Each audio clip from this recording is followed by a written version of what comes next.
How to transfer money from Western Union to bank account. Now, before we start, make sure to like and subscribe if you find this video helpful. So, what you're gonna have to do is simply go to westernunion.com, and then what you're gonna have to do is simply create your free account. Now, after you do that, what you're gonna have to do is simply select the country. So you're gonna have to select your country. Then what you're gonna have to do is simply choose the amount of money that you want to transfer to your bank account.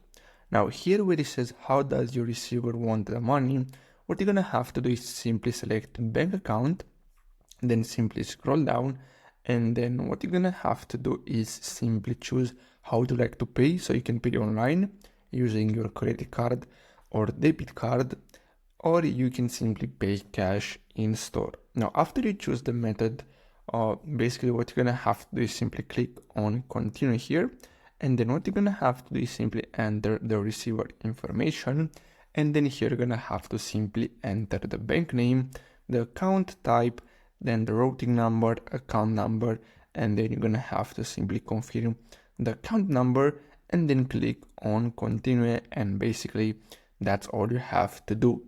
So really hope you found this video helpful. Don't forget to like and subscribe. Thanks for watching.